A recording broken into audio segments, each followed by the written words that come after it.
నమస్తే, welcome to hello doctor. ఈ రోజు హలో డాక్టర్లో స్టార్ హాస్పిటల్స్ నానక్రామ్ గూడ నుంచి డాక్టర్ ఎల్ విజయ్ గారు మనతో పాటు ఉన్నారు. Cardiothoracic surgeon and senior consultant. సార్తో మాట్లాడదాం. కరెంట్ డేస్లో చూస్తే చాలా మంది హార్ట్ సర్జరీ జరిగిందని చెప్తూ ఉంటారు. అసలు హార్ట్ సర్జరీ అనే మాట వినగానే ఫ్యామిలీ మొత్తంలో కూడా ఒక తెలియని భయం కనిపిస్తూ ఉంటుంది. అసలు ఎప్పుడు అవసరం అవుతూ ఉంటాయి ఈ సర్జరీస్, ఎందుకు చేసుకోవాల్సి వస్తుంది, చేసుకున్న తర్వాత ఎటువంటి చికిత్సా విధానాల్లో ఎటువంటి ఫాలో చేయాలంటే పేషెంట్ సైడ్ నుంచి కాంట్రిబ్యూషన్ ఎలా ఉండాలి, వీటన్నిటి గురించి కూడా మనం డాక్టర్ అడిగి తెలుసుకుందాం. Hello doctor. హలో ఎన్టీవీ ప్రేక్షకులందరికీ నమస్కారం. Thank you doctor. So firstly thank you so much వచ్చినందుకు. బికాజ్ హార్ట్ సర్జరీస్ అని వినగానే ఫస్ట్ ఒక టెన్షన్, ఒక భయం కనిపిస్తూ ఉంటుంది ప్రతి ఒక్క పేషెంట్లో. అసలు హార్ట్ సర్జరీ అని చెప్పినప్పుడు పేషెంట్ సైడ్ నుంచి మీకు ఎటువంటి క్వశ్చన్స్ వస్తూ ఉంటాయి డాక్టర్? ఫస్ట్ మంచి ప్రశ్న ఇది. జనరలీ ఏదైనా పేషెంట్కి హార్ట్ ప్రాబ్లం ఉంది, హార్ట్ అటాక్ వచ్చింది, హార్ట్లో గుండు లోపల వాల్వ్ ప్రాబ్లం, కవాటం అని చెప్తాం, ఈ ప్రాబ్లమ్స్ వచ్చాయంటే వాళ్ళకి ఓపెన్ హార్ట్ సర్జరీని చేసిన వెంటనే ఏదైనా శస్త్రచికిత్స చేయాలి అని వెంటనే అందరికీ భయం వస్తుంది. అంటే ఇది మన జీవితం ఇంకా అయిపోయింది, ఇంకా వేరే ఏం చేయలేము, మన బతుకు ఆగిపోతుంది, లేదా పని చేయలేము అనేది. మోస్ట్ పేషెంట్స్, అన్ని పేషెంట్స్కి డౌట్ అంటే మనం ఆపరేషన్ అయిన తర్వాత ఒక 3 months బెడ్ రెస్ట్లో ఉండిపోవాలా, లేదా మనం మళ్ళీ పని చేయొచ్చా లేదా మనం ఇంకా మన ఆపరేషన్ ముందు మన బతుకు ఎలాగుందో అలాగే వెళ్ళిపోవచ్చా లేదా అనేది. ఈ లాస్ట్ ఒక 10 to 15 yearsలో మన శస్త్రచికిత్స అనేది చాలా అడ్వాన్స్గా తయారైంది. అంటే టెక్నాలజీలో అడ్వాన్స్మెంట్ అయింది, మన ట్రీట్మెంట్ విధానాల్లో కూడా అడ్వాన్స్మెంట్ అయింది. అందులో మనం యూజువల్గా గుండుకి ఆపరేషన్ చేసినప్పుడు, బైపాస్ కానీ వాల్ ఆపరేషన్ కానీ లేదా ఇంకా కాంప్లెక్స్ సర్జరీస్ చేసినప్పుడు కూడా జనరల్గా ఒక 3-4 రోజు పేషెంట్ జనరల్గా చాలా మట్టుకు రికవర్ అయిపోతారు. వాళ్ళే తనగా ఎక్సర్సైజ్ చేస్తారు, నడుస్తారు, మెట్లు ఎక్కుతారు, వాళ్ళే తన దిననిత్య కార్యం చేసుకుంటారు. ఒక 5 to 7 daysలో ఇంటికి వెళ్ళిపోతారు. మోస్ట్ ఆఫ్ ద టైం మనం రెగ్యులర్ సర్జరీ అంటే ఇక్కడి నుంచి చేసినా కూడా, లేదా ఇప్పుడు ఇంకా కొత్తగా వచ్చింది కీ హోల్ సర్జరీ అని విన్నుంటారు, రోబోటిక్ సర్జరీ అని విన్నుంటారు, ఇవన్నీ చేసినా కూడా వాళ్ళు ఇంకా త్వరగా రికవరీ అయిపోతారు. ఒక 2 to 4 weeksలో జనరలీ అన్ని పేషెంట్స్ ఏదైనా సిట్టింగ్ వర్క్కి రికవర్ స్టార్ట్ చేసుకొని 6 to 8 hours వర్క్ ఈజీగా చేసుకోవచ్చు. ఓకే. అండ్ డాక్టర్, నాకు తెలిసి మీరు ఎంతో మంది పేషెంట్స్ని డీల్ చేస్తూ ఉంటారు కాబట్టి డే టు డే లైఫ్లో ఫ్రీక్వెంట్ క్వశ్చన్ నాకు తెలిసినంత వరకు అంటే సర్జరీ అవసరం లేకుండా ఏదైనా మెడిసిన్స్తో తగ్గించచ్చా డాక్టర్, సర్జరీని అవాయిడ్ చేయగలనా అని అంటూ ఉంటారు. సో అంటే అసలు సర్జరీ ఖచ్చితంగా అవసరమని ఎలా నిర్ధారిస్తారు, ఎలా ఉంటుంది డాక్టర్? సో సర్జరీ ఖచ్చితంగా అవసరం పడదు అనేది, పడుతుందా లేదా సర్జరీ అవసరం పడుతుందా అన్నది ఒక 100 మంది పేషెంట్స్ అని తీసుకుంటాం. 100 మంది పేషెంట్స్లో ఒక 60 మంది పేషెంట్స్కి జనరల్గా ట్రీట్మెంట్ చేసినప్పుడు we can go with only medicines or stenting అనేది, అంటే యాంజియోప్లాస్టీ అని ప్రొసీజర్. ఇందులో నెక్స్ట్ ఈ మిగతా 40 మందిలో ఏమవుతుందంటే ఒక 30 మందికి శస్త్రచికిత్స చేయాలి అవసరం పడుతుంది. ఒక 10% పేషెంట్స్లో ఈ combination of both of it will work. ఎప్పుడైనా పేషెంట్స్కి ఇప్పుడు బైపాస్ సర్జరీ చేయాలి, లేదా గుండు లోపల వేరే ఫిజికల్గా అనటామికల్ అబ్నార్మాలిటీస్ ఉంది అని చెప్తే, హోల్ కానీ ఒక ట్యూమర్ కానీ లేదా వాల్వ్ ప్రాబ్లమ్స్ ఉంది అని చెప్తే అప్పుడు డెఫినెట్గా సర్జరీ చేయాలి. బైపాస్ సర్జరీ అని చేయడం అనేది గుండులో నార్మల్గా 3 ఆర్టరీస్ ఉంటుంది, గుండుకి రక్త సంచారం చేస్తుంది. గుండు ఒక ఖండం స్ట్రక్చర్, అది మజల్ అని మన చేతిలో ఉంటుంది, బైసెప్స్ అని ఎక్సర్సైజ్ చేస్తే ఖండం పెరుగుతుంది కదా. సో ఆ ఆర్టరీస్లో బ్లాక్స్ వచ్చినప్పుడు, ఆ బ్లాక్స్ అనేది 3 రక్తనాళ బ్లాక్స్ వచ్చినప్పుడు దానికి మనం ఎక్కువ స్టెంట్ పెట్టలేము. అప్పుడు we have to definitely go for regular surgery for treatment of it. Okay. ఇప్పుడు మీరు సర్జరీ చెప్పారు ఒక డాక్టర్ ఒక పేషెంట్కి, చెప్పిన తర్వాత పేషెంట్ వెంటనే సర్జరీకి వెళ్లకుండా పోస్ట్పోన్ చేసుకుంటే ఎటువంటి కాంప్లికేషన్స్ వచ్చే అవకాశం ఉంది? సో ఇప్పుడు let us stick to bypass surgery today. So bypass surgery ఎందుకు చేస్తామంటే గుండుది రక్త సంచారం తగ్గుతుంది లేదా ఆగిపోతుంది, దానికి గుండుకి ఖండంకి రక్త సంచారం ఆవట్లేదు. సో మామూలు యాక్టివిటీస్ చేసుకోవడానికి అప్పుడు పేషెంట్కి కుదరదు. సో ఇప్పుడు పేషెంట్కి ఒక బ్లాక్స్ వచ్చింది, బ్లాక్స్లో ఏం కాంప్లికేషన్ అవ్వలేదు, అంటే హార్ట్ అటాక్ జరగలేదు అనుకుంటే అప్పుడు గుండెది ఖండంకి డ్యామేజ్ అవ్వలేదు, ఖండం డ్యామేజ్ అవ్వలేదు, దానికి ముందే మనం ఆపరేషన్ చేసామంటే ఈ పేషెంట్కి ఫ్యూచర్లో ఇంకా ఎప్పుడు హార్ట్ అటాక్ రాకుండా ఉంటే వాళ్ళ లైఫ్ స్టైల్ సడన్గా హార్ట్ అటాక్ వస్తే 90% ప్రాణాపాయం పరిస్థితి రావచ్చు. సో ఆ హార్ట్ అటాక్ పరిస్థితి రాకుండా ఉండడానికి ఫస్ట్ ఇండికేషన్ మనం ఆపరేషన్ చేయాలి. ఎవరికైనా హార్ట్ అటాక్ రాకుండా ఉండడానికి ఆపరేషన్ చేస్తున్నామంటే మనం 100% నుంచి రిస్క్ 10%కి తగ్గిస్తున్నాం. ఓకే. సెకండ్ ఈవెంట్ ఇప్పుడు ఎవరికైనా బ్లాక్ వచ్చింది, సడన్గా హార్ట్ అటాక్ వచ్చింది, వాళ్ళకి గుండు ఫంక్షన్ తగ్గిపోతుంది. బట్ ఫస్ట్ హార్ట్ అటాక్ అయిన తర్వాత మళ్ళీ ఇంకా గుండు ప్రిజర్వ్ చేయాలి, వాళ్ళు ఆగిపోయిందని కాదు. సో మళ్ళీ వీళ్ళ పేషెంట్స్లో బ్లాక్స్ వచ్చింది, ఇంకా ఈ హార్ట్ అటాక్ మళ్ళీ రాకుండా ఉండడానికి, మళ్ళీ ప్రమాదం జరగకుండా ఉండడానికి ఆపరేషన్ చేయాలి. సో ఈ రెండు కారణం ఎక్కువ ఇంపార్టెంట్ ఉంటుంది.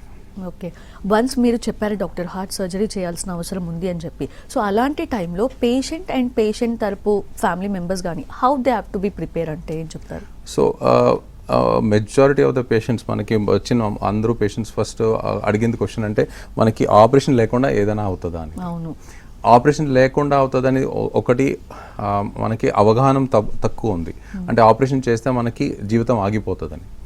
రెండేది స్టెంటింగ్ చేయొచ్చు, బట్ స్టెంటింగ్ అనేది కూడా ఒక పేషెంట్లో 2 స్టెంట్ లేదా 3 స్టెంట్ తర్వాత ఇంకా ఎక్కువ స్టెంట్ పెడితే వీళ్ళలో మళ్ళీ బ్లాకేజెస్ వచ్చేస్తుంది, మళ్ళీ హార్ట్ అటాక్ ఛాన్సెస్ ఎక్కువ ఉంటుంది. సో అప్పుడు స్టెంట్ చేసినా కూడా మళ్ళీ ఆపరేషన్కి వెళ్తారు. మన ఈ సోషల్ మీడియా కల్చర్లో ఏమవుతుందంటే చాలామంది ఫాల్స్ డేటాకి నమ్ముతున్నారు. సో ఈ ఈఈపీ అని థెరపీ లేదా మెడిసిన్ థెరపీ లేదా కీలేషన్ థెరపీ అని చెప్పి వాళ్ళు నమ్మి వాళ్ళు అక్కడ వెళ్ళి ఇంకా కాంప్లికేటెడ్ స్టేజెస్లో వస్తున్నారు. సో ఇవంటి జరగకుండా ఉండడానికి వాళ్ళకి సర్జరీ అని చెప్పిన వెంటనే పేషెంట్ ఫ్యామిలీ వాళ్ళు ఫస్ట్ వాళ్ళు అక్సెప్ట్ చేయాలి, అంటే మనకి ఇది ప్రాబ్లం ఉంది, దీనికి సమాధానం అనేది ఒక సర్జరీ. అంటే మనకి ఈ ప్రాబ్లంలే లేదు, దానికి నేను సర్జరీ చేయించుకోను అని చెప్తే అప్పుడు ఎవరు ఫోర్స్ చేయలేరు. ఫస్ట్ మనకి అది అక్సెప్టెన్స్ ఉండాలి, డినయల్ ఉండకూడదు. ఇది అయిన తర్వాత ఆపరేషన్ ముందు కొన్ని టెస్ట్ చేస్తాము, వేరే ఏదైనా ప్రాబ్లం ఉందా లేదా అని తెలుసుకుంటాము.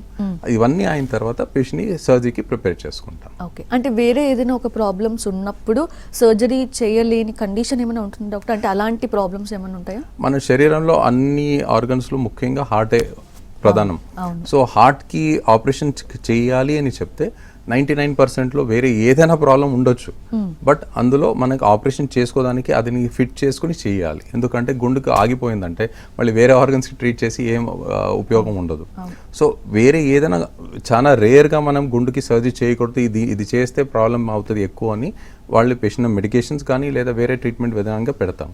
బట్ 99%లో పేషెంట్కి సర్జరీ చేయాలి అని చెప్తే మిగతా మెడికల్ కండిషన్స్ ఏముందో అవన్నీ ట్రీట్మెంట్ చేస్తూ సర్జరీకి వెళ్ళాలి. ఓకే, బట్ ఇమీడియట్గా సర్జరీ అవసరం ఉంది డాక్టర్, బట్ ఆ పేషెంట్కి షుగర్ కానీ బీపీ కానీ ఇటువంటి ప్రాబ్లమ్స్ ఇటువంటి ఎక్కువ స్థాయిలో ఉన్నప్పుడు, తీవ్రత ఉన్నప్పుడు అప్పుడు ఎలా మేనేజ్ చేస్తారు? ఒక 5 to 6% పేషెంట్, 100 మందిలో ఒక 5-6 మందికి అక్యూట్ ఎంఐ అని చెప్తాం, అంటే హార్ట్ అటాక్ జరిగినప్పుడు లేదా బ్లాక్స్ అనేది గుండెది రక్తనాళం స్టార్టింగ్లో బ్లాకేజ్, లెఫ్ట్ మెయిన్ బ్లాకేజ్ అని చెప్తాం, లేదా పేషెంట్కి బ్లాక్ అయిన తర్వాత హార్ట్లో హోల్ పడుతుంది, అంటే అనాటమికల్గా డ్యామేజ్ అవుతుంది, వాల్ లీకేజ్ అవుతుంది. ఇలాంటి పేషెంట్స్లో మనం సర్జరీ అనేది వెంటనే చేయాలి, అంటే ఈ ప్రాబ్లమ్స్ అన్నీ జరిగినప్పుడే వెంటనే చేయాలి, అవసరం పడవచ్చు. ఎందుకు అంటే వాళ్ళకి ఈ 4 కండిషన్స్లో సర్జరీ చేయకుండా ఉంటే వాళ్ళకి లైఫ్ ప్రమాదం రిస్క్ అనేది ఆల్మోస్ట్ 100% అవుతుంది. సో ఇలాంటి పరిస్థితిలో షుగర్ ఎక్కువ ఉంది, బీపీ ఎక్కువ ఉంది, లేదా వేరే ఏదైనా మెడికల్ ప్రాబ్లమ్స్ ఉందంటే దానికి సైమల్టేనియస్గా ట్రీట్మెంట్, అంటే ఇప్పుడు షుగర్ ఎక్కువ ఉంది దానికి ఇన్సులిన్ మన ఇంజెక్షన్స్ ఇచ్చేసి చేస్తాం. బీపీ కంట్రోల్ చేసుకోవడానికి ఒక 3-4 విధంగా మెడిసిన్స్ ఫీడ్ చేసి చేస్తాం. కిడ్నీ కానీ లివర్ ప్రాబ్లం ఉందంటే దానికి సపోర్టింగ్ ట్రీట్మెంట్ చేసి చెప్పారు హార్ట్ సర్జరీ అవసరం, మనం చేద్దాము అని పేషెంట్కి.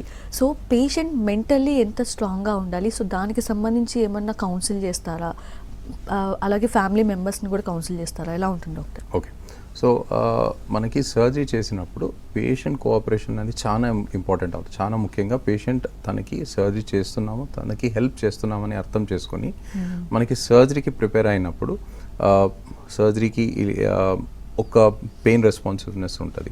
అంటే కొంతమందికి ఒక చిన్న దబ్బు తగిలితే చాలా పెయిన్ అని చెప్తారు, కొన్ని మందికి పెద్ద తగిలినా కూడా ఏమనుకోరు.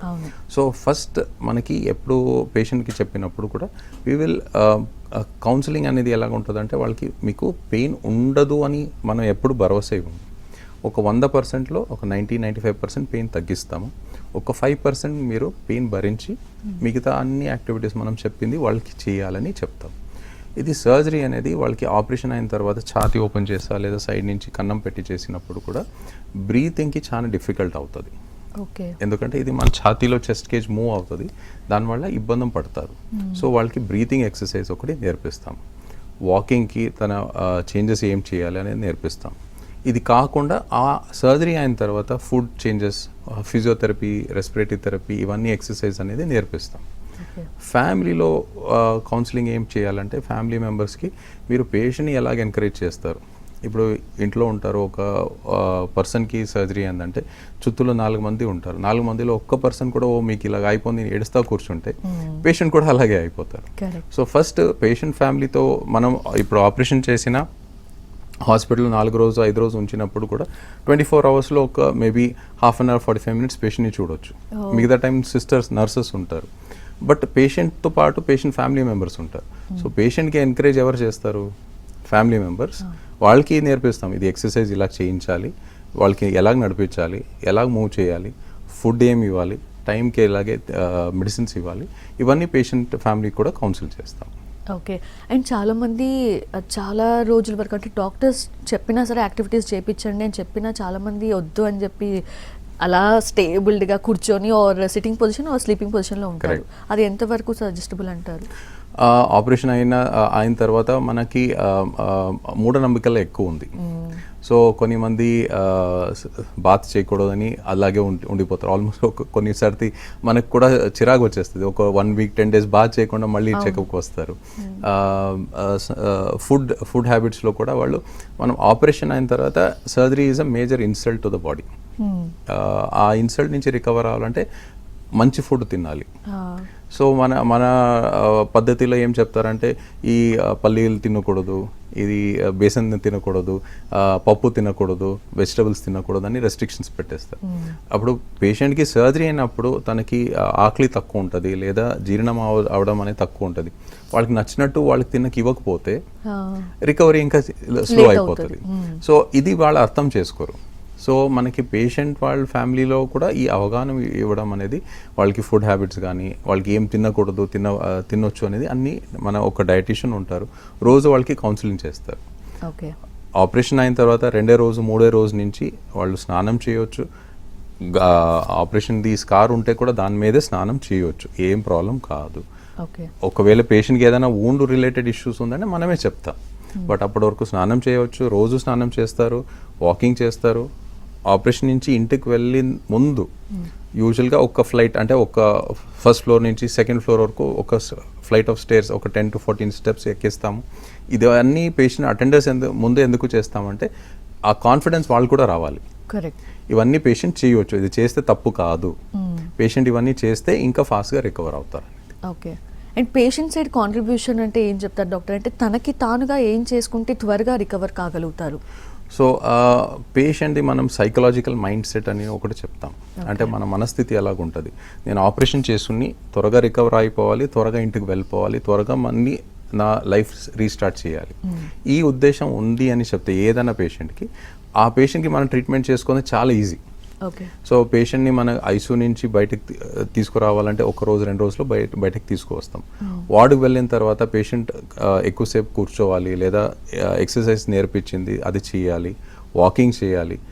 ఇవన్నీ చేస్తూ తనకి కొన్ని డిస్టర్బెన్సెస్ ఉంటుంది, దగ్గు రావచ్చు, పొడి దగ్గు అలాగా ఉండొచ్చు, పెయిన్ ఉండొచ్చు. ఇవన్నీ కొంచెం భరించి, ఇవన్నీ ఉంటే కూడా నేను ఇంకా రికవర్ అవుతాను అని ఆ మనస్థితి, ఆ మనస్థైర్యం ఉంది అని చెప్తే he will recover faster.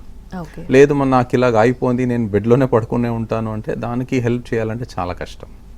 So మనకి మానసిక ధైర్యం చాలా ఇంపార్టెంట్. సో పేషెంట్కి మనం ఎప్పుడు కూడా ఇది చెప్తాం, ఈ సర్జరీ మీకు అత్యవసరం, బట్ మీ ధైర్యం కూడా ఇంకా ఇంపార్టెంట్. అందులో ఆ కాంట్రిబ్యూషన్ తీసుకొని we will go head with surgery. Okay. And స్పెషల్గా సర్జరీ తర్వాత డాక్టర్ పేషెంట్ ఏదైనా అంటే అవాయిడ్ చేయాల్సినవి ఉంటాయా?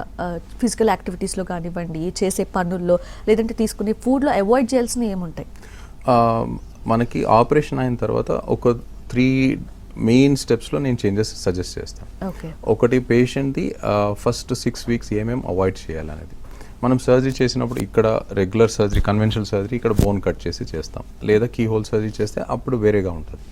బట్ ఇక్కడ బోన్ కట్ చేసి సర్జరీ చేసినప్పుడు వాళ్ళకి ఒక 6 to 8 వీక్స్ వెయిట్స్ లిఫ్ట్ చేయడం అనేది కొంచెం రెస్ట్రిక్షన్ ఉంటాయి, ఎందుకంటే ఇక్కడ బోన్ హీలింగ్ అవుతుంది ఆ టైంలో. ఓకే. సో పేషెంట్కి first 6 to 8 weeks weight bearing తక్కువ ఉంటుంది. ఫిజికల్ యాక్టివిటీలో ఏం లిమిటేషన్స్ ఉండదు. యూజువలీ మన ఆపరేషన్ చేసిన తర్వాత ఒక 1 month లోపల 1 to 1.5 kilometers ఈజీగా నడవగలరు. డ్రైవింగ్ ఫర్ 2 months అవాయిడ్ చేయమని చెప్తాను, ఎందుకంటే పెయిన్ వస్తే ఇక్కడ సడన్గా పెయిన్ వస్తే డ్రైవ్ చేస్తూ ఫస్ట్ వాళ్ళు వేరే అవతల వాళ్ళకి యాక్సిడెంట్ చేయవచ్చు, వాళ్ళు కూడా ఇంజురీ అవుతారు.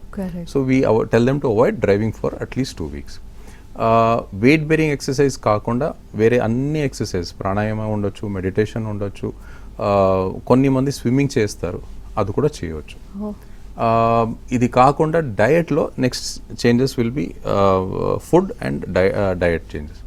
డయట్లో మనం చెప్పేది ఏంటంటే కార్బోహైడ్రేట్ సోర్సెస్ ఏముందో అది కొంచెం తగ్గించాలి, ప్రోటీన్ కంటెంట్ అనేది కొంచెం పెంచాలి. సో ఈ డయట్ రెస్ట్రిక్షన్స్ ఎందుకు వస్తుంది అంటే we want to avoid high density calorie foods. This will ఇందులో మనకు ప్రాసెస్ ఫుడ్స్ ఉంటుంది, రెడీమేడ్ ఫుడ్స్ ఉంటుంది, మైదా ఉంటుంది, డీప్ ఫ్రైడ్ ఐటమ్స్ ఉంటుంది, ఇవన్నీ అవాయిడ్ చేయాలి అని చెప్తాం. ప్రోటీన్ సోర్స్ ఎప్పుడు పెరుగుతుందో అప్పుడు మనకి ఆటోమేటిక్గా మన శరీరంలో షుగర్ కంట్రోల్కి, process carbohydrate contents and cholesterol తక్కువ అయిపోతుంది. Okay. Third one will be changes will be medications. మనకు ఆపరేషన్ అయిపోయింది, దానికోసం ఇప్పుడు అన్నీ బాగానే ఉంది, మెడిసిన్స్ వాడక్కర్లేదని కాదు. ఆపరేషన్ అయిన తర్వాత కూడా ఒక 3 to 4 tablets బతికినంత కాలం వాడాలి. ఇందులో ఒక బ్లడ్ థిన్నర్ ఉంటుంది, బీపీ ఉంటే బీపీ కంట్రోల్ ఉంటుంది, కొలెస్ట్రాల్కి ఒక చిన్న టాబ్లెట్ ఉంటుంది. ఒకవేళ షుగర్ కానీ థైరాయిడ్ కానీ ప్రాబ్లం ఉందంటే అది అలాగానే కంటిన్యూ చేయాలి. బట్ బతికినంత కాలం ఒక 2 to 3 tablets డెఫినెట్లీ ఆపరేషన్ అయిన తర్వాత కూడా ఖచ్చితంగా వాడాలి. అండ్ డాక్టర్, హార్ట్ ప్రాబ్లం వచ్చిన తర్వాత సర్జరీ అవసరం అయినాక సో ఎటువంటి మేనేజ్మెంట్ చేయాలనేది ఇప్పటివరకు తెలుసుకున్నాం.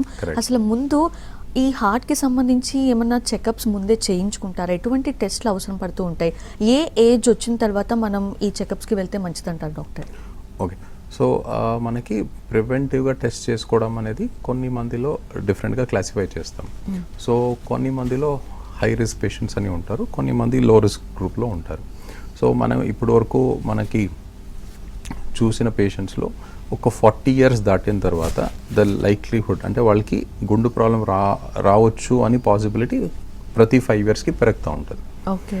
So after 40 years we suggest them to go through a basic test.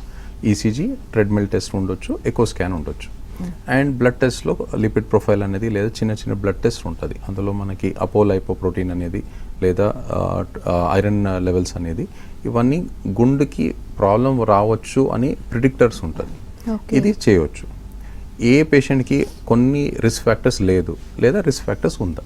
ఈ రిస్క్ ఫ్యాక్టర్స్లో ఏమేమి ఉండొచ్చు అంటే 40 years అయింది, if it is a male person, if the person is smoker, if the person is sedentary life అంటే ఏం చేయకుండా ఎప్పుడు కూడా కూర్చొనే పని చేస్తారు, ఎప్పుడు ల్యాప్టాప్ మీద పని చేస్తారు, ఎక్సర్సైజ్ అనేది తక్కువ ఉంటుంది, ఇంకా ఈ బ్యాడ్ ఫుడ్ హ్యాబిట్స్ ఉంటుంది.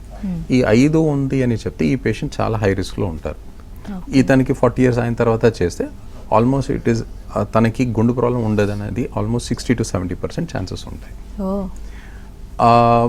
ఇవన్నీ రిస్క్ ఫ్యాక్టర్స్ లేదు, ఇందులో ఏదైనా ఉంది అని చెప్తే we're in a little safer zone. So మనం అప్పుడు ఈ ఫస్ట్ టెస్ట్ మనం 40 yearsలో చేసిన తర్వాత అన్ని నార్మల్ వచ్చాయని అనుకోండి, we do it every 2 years or 3 years time, or if there is any change in the person's symptoms. ఎవరికైనా స్ట్రాంగ్ ఫ్యామిలీ హిస్టరీ ఉంది అంటే మా ఇంట్లో మా తాతగారికి, మా పేరెంట్స్ బ్రదర్స్ సిస్టర్స్కి అందరికీ గుండె ప్రాబ్లం ఉంది, అందరికీ షుగర్ ఉంది, వాళ్ళకి డెఫినెట్గా 40 years అయిన తర్వాత sugar testing, complete endocrinology checkup and cardiac checkup చేయమని చెప్తాం. దిస్ ఈస్ బికాస్ మనకి వాళ్ళకి అర్లీ ఆన్సెట్ షుగర్ వస్తే గుండె సిమ్టమ్స్ అనేది బయటపడదు, సైలెంట్గా వస్తుంది. ఆ గుండె సిమ్టమ్స్ పడదు అని చెప్తే అప్పుడు వాళ్ళకి సైలెంట్ హార్ట్ అటాక్ వస్తే ఇంకా కాంప్లికేషన్స్ పెరుగుతాయి. So we take cut off limit of 40. But post Covid and almost ఈ లాస్ట్ 4 to 5 yearsలో మనం ఇంకా యంగర్ ఏజ్లో ఈ గుండె ప్రాబ్లమ్ చూస్తున్నాం. స్కూల్లో కూర్చొని స్టూడెంట్ కి హార్ట్ అటాక్, జిమ్లో లేదా మనకి యంగ్ ఎంటర్ప్రెన్యూర్స్ ఉంటారు, చిన్న వయసులో చనిపోతున్నారు, సడన్ హార్ట్ అటాక్ వస్తుంది వర్కౌట్ చేసినప్పుడు లేదా వాళ్ళు వర్క్లో చేసినప్పుడు కూడా వస్తుందని. వీళ్ళందరిలో స్ట్రెస్ లెవెల్స్ ఎక్కువ ఉంటుంది. సో మనకి ఈ లైఫ్ స్టైల్ మేనేజ్మెంట్ అనేది is a very very big challenge. అంటే మన దిననిత్య కార్యం, అందులో మనకి వర్క్ ఎలా మేనేజ్ చేసుకుంటాం, మనం పర్సనల్ ఫిట్నెస్ ఎలా మెయింటైన్ చేసుకుంటాం, మన స్ట్రెస్ లెవెల్స్ని ఎలా తగ్గించుకుంటాం, ఈ 3 బ్యాలెన్స్ చేసుకోవాలి. ఇది బ్యాలెన్స్లో ఎప్పుడైనా తగ్గిందంటే ఈ స్ట్రెస్ లెవెల్స్ అనేది ఏ విధంగా కూడా ఏ టెస్ట్లో కూడా మనకు బయట కనపడదు. ఓకే. సో తగ్గించుకోవాలి అని చెప్తే ఆ పర్సన్ మీద ఒక ఫిజికల్ ఫిట్నెస్ ఇంప్రూవ్ చేసుకోవాలి. You can do something like yoga, meditation, ఏదైనా ఒక ప్రాణాయామం, ఏదైనా హీలింగ్ టెక్నిక్స్ చేసుకుంటే వాళ్ళకి ఆ స్ట్రెస్ లెవెల్స్ తగ్గించుకోవడం వల్ల ఈ హార్మోనల్ ఎఫెక్ట్స్ కూడా తగ్గుతుంది. ఓకే. సో ఈ 35 to 40 years is a very grace zone. మనకి ఎప్పుడైనా ఆ హై రిస్క్ గ్రూప్లో ఉంటారంటే we're suggesting them to go for checkups. Okay. ఒకవేళ చెకప్స్ చేసుకోకుండా ఉన్న వాళ్ళలో డాక్టర్, అంటే చెకప్స్కి మేము ఎఫోర్డబుల్ కాదు అనుకున్న వాళ్ళలో ఏదైనా సిమ్టమ్స్ కనిపిస్తాయా? అట్లీస్ట్ ఈ సిమ్టమ్స్ కనిపించిన ఇమ్మీడియట్గా మనం డాక్టర్ని కన్సల్ట్ చేయాలి అని చెప్పి. సో మేజర్ సిమ్టమ్స్ అనేది చెప్తే మనకి గుండెకి పెయిన్ రావడం, అది లెఫ్ట్ సైడ్ పెయిన్ వచ్చింది ఛాతీలో, అంటే మనం చేస్తూ ఎక్కువ పని చేసినప్పుడు, లేదా ఇంతకు ముందు పని చేసేవారు బట్ ఇప్పుడు ఆ పని చేయలేను, పెయిన్ వస్తుంది ఛాతీలో. ఆ పెయిన్ మన ఎడం చేతిలో వెళ్తుంది, నెక్కి ఎడం పక్క వెళ్తుంది, లేదా బ్యాక్లో ఎక్కువ పెయిన్ అవుతుంది. ఇది పని చేస్తూ లేదా నడిచినప్పుడు, స్టెప్స్ ఎక్కినప్పుడు, ఏదైనా స్లోప్ ఇంక్లైన్ ఎత్తుగా నడిచినప్పుడు కూడా ఈ సిమ్టమ్స్ వస్తే డెఫినెట్గా వాళ్ళు చెకప్ చేసుకోవాలి.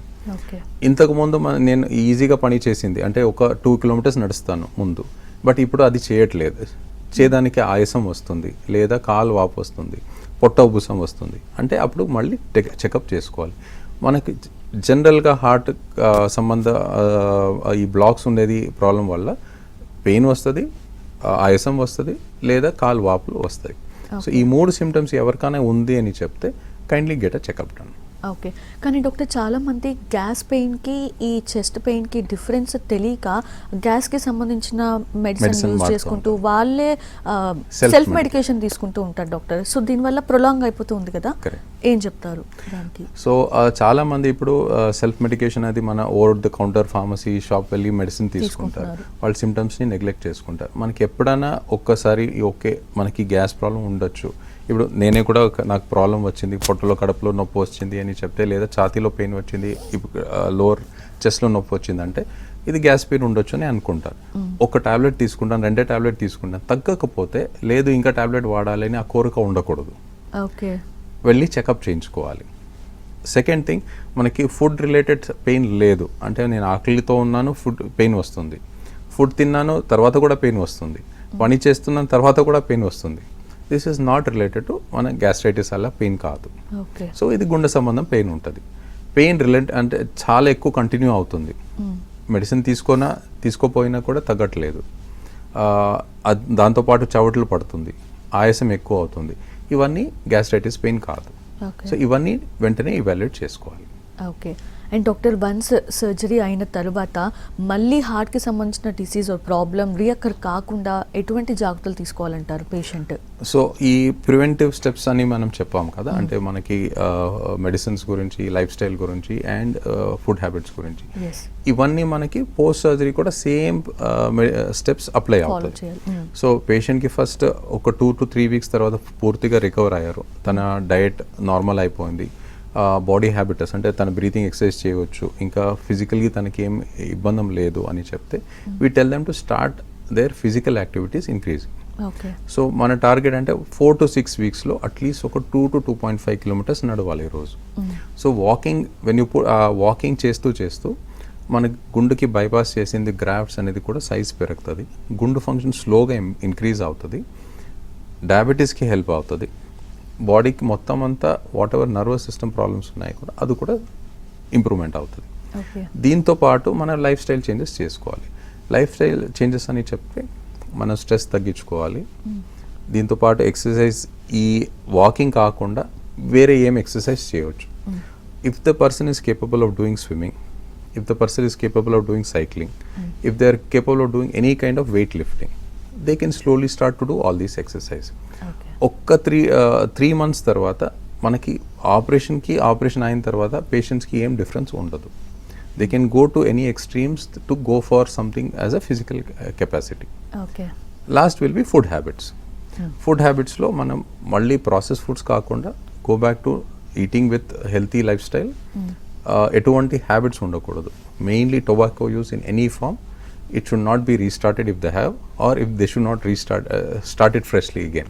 Okay. సో ఈ హ్యాబిట్స్ ఏం లేవు అని చెప్తే ఈ 3 to 4 ప్రికాషన్స్ తీసుకుంటే ఒకసారి ఆపరేషన్ అయిన తర్వాత యూజువల్గా మళ్ళీ ప్రాబ్లమ్స్ రాకుండా ఉంటుంది. Okay, thank you so much doctor Vijay Thank you గారు. so much. Thank you for all the awareness.